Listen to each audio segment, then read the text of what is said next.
Hello sandwich fans, Sandwich Dad here, and today we're going back to basics and we're going to make ourselves one bologna, two bologna. We're going to make ourselves a bologna sandwich. Voila!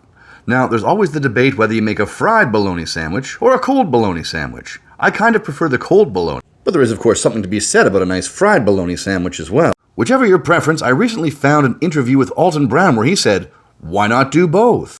Apparently Alton Brown likes to split the difference between hot and cold bologna by frying half and leaving the other half nice and cold. So we're going to cut a little slit into one of our pieces of bologna, and that one is going into the frying pan. While that's frying off camera, we're just going to slide this slice of bologna over, get 2 pieces of nice bakery fresh white bread. If you really want to split the difference, I suppose you could toast one of the pieces of bread as well, but I'm not going to do that. I'm just going to dress it in the way that Alton Brown described, which was having mayonnaise on the cold side. There we go, using the last of my Kewpie mayonnaise here. And on goes bologna slice number 1.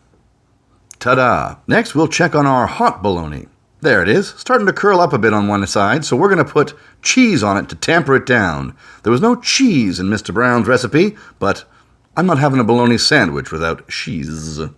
Another interesting part of Alton Brown's bologna sandwich is slim slices of onion in between the hot and cold bologna. I don't normally put onion on my bologna sandwiches, but after this, I may start. We'll have to see how it tastes. On the hot side, we're going to put plain old yellow mustard.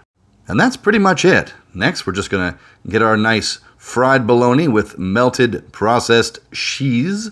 Put that down on the mustard side.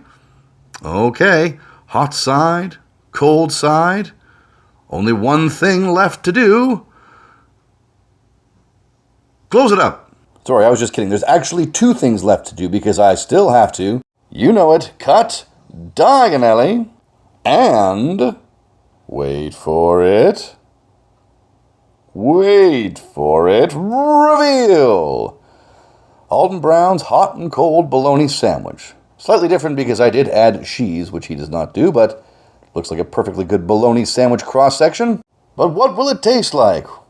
Fried bologna, cold bologna, white bread, mayonnaise, onions, and mustard. Taste test. There is something about this.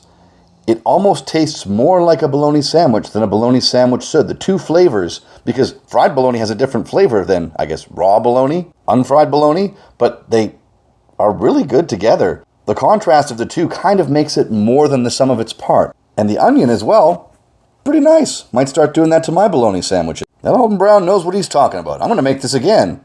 Maybe tomorrow.